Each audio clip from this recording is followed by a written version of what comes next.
Hi guys, Angry Monkey here. And I am Jackson Ferrell from Hot Pile of Garbage. And we are playing more 9 persons, 9 hours, 9 doors. 999. 999. Let me move this cable out of the way so that way you can use that mouse there. Yep. So we are stuck in this third-class cabin room inside of a ship, and we got to figure out how to get out of here before we drown. Yeah. Operations during an escape. During an escape, you can move to different parts of the room by touching the bottom screen. Since many areas require very exact selection, we recommend you use the stylus. Or the mouse.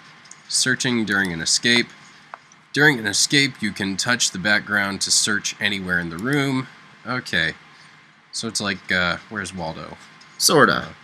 I was going to say it's kind of like Phoenix Wright, where you just touch things, but I don't know if you've ever played or Phoenix. Monkey Island, or Graphic Adventure, whatever. Okay. Highlighted yellow, and okay. Depending on the nature of the location you touch, you might find an item or a hint. Begin searching by touching places on the bottom screen. Touch all the things! Touch all the things! Touch the triangle icon on the bottom of the screen. Doing so will change the viewing angle of the room and move you to a different location. You can do the same thing by pushing left, right, and down on the control pad. Which I don't know what that would be on the computer. I should probably look up... Keyboard, maybe? Like the arrows? Maybe. Okay. And touch X on the camera icon, blah, blah, blah, show you where you are and the direction you're facing. Pressing start will allow you to save. If you want to quit, we recommend pressing start. Purpose of the escape. Yeah, it's to get out of the room, of course. Okay. Purpose of every escape ever in the history of the universe. Okay, so we got the rotaties. All right. And then you got the little arrow or the little camera thing there. So that shows us up there the camera, and we go back. Okay. Water just keeps pouring through the window. It's like a waterfall. Pretty. I think shoving something into the window is... Okay. Gotta find a way out of the room. So I suspect the door is the ticket. Yeah, you want to figure out how to unlock that door. Okay. I guess that's a lever, huh? Maybe if I pull it... Well, it looks like pulling the lever just makes a weird noise. Great. The light's still red, and the display hasn't changed. Well, Consarn it! Speaking of levers, that reminds me of something, I think it was in the second game, where they were talking about a lever, and it's like, better be careful, it might be a lever, like leave her, like a, I don't know, it was just one thing, and they're like, that was a terrible joke. So. Love her and leave her. Okay, so, oh, that's because I don't have any items that it was just clicking on the door? I guess. Okay. Yeah, I guess we should figure out... Well, we don't have any items yet, so that doesn't matter anyway. How do I use my bracelet with the door? Like hold it up to it or something? We gotta find some cards for the card reader. Oh, brilliant. Okay. Yes, that's what we need. Alright, so... Where's Cardo? What's this? About items. During an escape, blah, blah, blah, get stuff, use it with stuff. Yes. Alright. You have an inventory. This is a video game. What video game doesn't have an inventory? Well, I guess there are some. Yeah, I mean... I guess that was a bad example. There are a lot of platformers that don't have... That's true. Any Mario game. Well, then they start in Mario 3 introducing the inventory. And so... never mind. It's explaining. I was going to say... Was the thing that I picked up a card? Well, I can look in my inventory and find out. Wow, this is a lot of explanation. Yeah, don't worry. All this explanation will go away after... Just our good friend, the unskippable So you can kind of click on it and kind of revolve it around 3 degrees and everything. So it's like, ooh, it's a pretty ship. And you can also hit that button to have it explain what it is. You can turn it upside down, backwards. Okay. Maybe this is note from bulletin board. Okay. And so that's your look at button. Yeah. Okay. So you can like basically see what the item is and get like a hint from the item. All right, and you can combine. Yeah. Naturally, you Okay. can't combine everything, of course, but Yeah. There's nothing on top of the shelf anymore because I took it. Let's see. A pair of simple chairs next to the table. Water's already up to the chair. Oh no. Oh, that's yeah. that's totally a chair. What am I thinking? I don't have time to sit down. Oh, getting a little snarky on Yeah. us, aren't we, Mr. Video Game? This is the door to the stove. Well, it opens easily enough. Sure wish the door to get out of here was that easy to open. And I bet there's a card in there. Or a screwdriver. Yeah. Okay. Let's see. Combining items. If you take two items you found and combine them... Oh, I know what to do. Oh, you do? I do. All right. I'm going to show everyone my brilliant idea After as we soon get as this stupid tutorial shuts up so I can do it. A screwdriver, huh? Wonder why that's here. I don't. Because I am a genius. Just you watch. And the confirm button is... Yeah, just Ah. Well, the screwdriver got those screws off easily enough, and here's the picture. Okay. 1, 2, 3, 4, 5. 4 is the blank triangle pointing down to the right. Okay. Yeah. So, if we go over to the...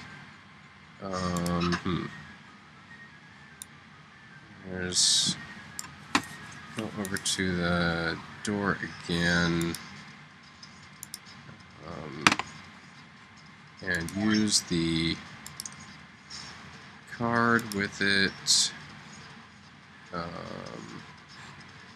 Like... Not like that. That's combining. The groove on the side of this thing looks like it's made to have a key card swipe through it or something. So the... Oh, I looked at that one too many times. yeah. Whoops. So you can't feed the... That's just cycling through them. Yeah. And you can't click and drag the thing over. Well, to I think it's showing that you have like that item selected or whatever, but that's not what you put into 5, huh? What does that mean? And why is it on my wrist? Ooh, what do we have here? Okay. We got a key. All right. Not the kind of key that we need, though, but we got a key that does something. Junpei grabbed the key and shoved it into his pocket. He intended to leave immediately, but something stopped him. Was it the game programming? His reflection stared back at him from the mirror, but he had scarcely recognized himself. Who is that? What's up with my face? His confusion was well justified. His face was drawn, yeah, of course it's drawn, it's a cartoon, and pale, and the dark circles under his eyes made him look as though he was nearly dead. Which I am on account of the water pouring in. Yeah. Man, what the underwear happened to me? How did I end up here? Even as he said it, something in his mind opened and a memory bobbed to the surface. It was the last thing Junpei remembered before waking up in the strange room. It was past midnight when he came home. Junpei shuffled up the stairs and opened the door to his apartment 201. And you'll note that 2 plus 0 plus 1 equals 5. Close enough. Inside was his apartment, a small one-bedroom affair that ran him about $630 a month. He moved into it when he entered college, and so far he'd been there for 3 years and 7 months. Why is this relevant? I guess because he's about to graduate? I don't know. I don't know. He stepped inside and turned on the lights. The fluorescent lights on the ceiling blinked and flickered slowly to life as if waking from a deep slumber. They blinkered? Blink- Yeah, they blink and blinkered. flicker simultaneously? Their cold light illuminated landscape he'd come home to so many times before. Everything was as he'd left it. The magazines piled up in the corner, the textbooks collecting dust, the CD cases covering the floor, the jeans and t-shirt, blah blah blah, tossed on the floor. There was one thing that didn't belong, however. It was a breeze. Breaths of cold night air wafted into his apartment, carrying the smells of autumn with them. The white curtain framing his windows swayed gently in the wind. Huh, that's weird. Did I leave that open? Junpei walked toward the window, trying to remember if he'd closed it or not before he left. One of the panes was hanging open. He stuck his head out and looked around. Nothing seemed out of the ordinary. Junpei shrugged. He must have just left it open earlier. Obviously. Yeah, of course. He closed the window. Then it happened. Dun dun dun! Junpei turned and found himself face to face with a man, mask with a man, face to mask with a man dressed all in black. Mask with the face man in the black dress. Okay. The man wore a deep hood and bulky gas mask. His face was entirely hidden. If this guy's my father, I'm gonna scream. Junpei, well, you tried to scream, but all he could do was manage to have a strangled croak. Ribbit. Just ribbit. Oh, yes. He tried to step toward the man, but his legs could no longer support his weight. Ah! Junpei collapsed to the floor, a crumpled heap of limbs like a discarded puppet. Too late, he noticed a white smoke that was quickly filling his apartment. A small object, shaped distressingly like a grenade, sat on the floor in front of his face, hissing. The white smoke poured out of it at an incredible rate. The smoke had grown so thick that the details of Junpei's apartment began to fade into the white haze. He could feel his mind begin to fade as well as a white haze that was not the smoke creep into the edges of his vision. You ever get the feeling that the writers are paid by the word?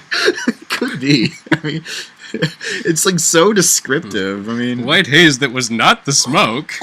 Consider this a privilege. You have been chosen. A rasping voice swarmed its way out of the gas mask.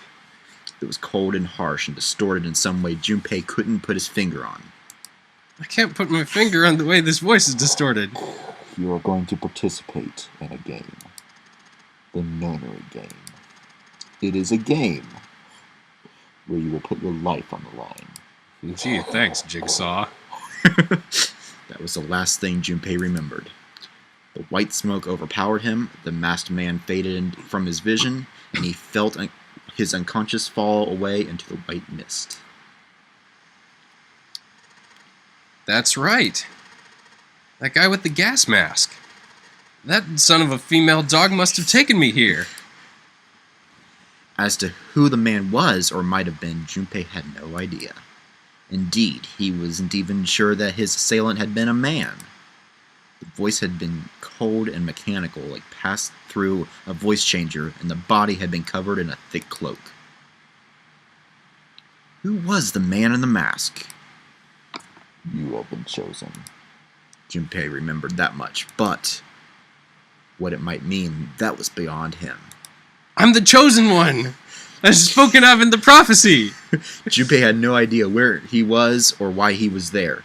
There was only one thing from his memory that seemed important. I'm the main character. It's all about me. You are going to participate in a game. The nonary game. It is a game where you will put your life on the line. But I can't fail. I'm the chosen one. Okay. The nonary game, huh? What the... is a nonary game. Gosh flippin' darn it! With a yell, Junpei drove his fist into the mirror. It it shattered and left shards of glass into his knuckles. Ouch. There's nothing left on the mirror. Okay, I've got a key. Yeah. And there's a mirror, and the key could perhaps be used to unlock the beds. Or the chairs that I'm so fond of looking at forever. Let's see. So what all... Oh, there's the chairs, blah, blah, blah. I've looked at the chairs. It's a pipe. I know. I'll crawl into the pipe and find a way out.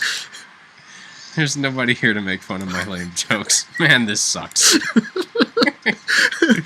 Oh, there's so much humor in this. Dark humor. There's a pipe at the other end of the bed. There's nothing up top. Oh, hello, suitcase. Suitcase. Open suitcase. No dice. It's locked tight. Let's see if there's anything in the keyhole.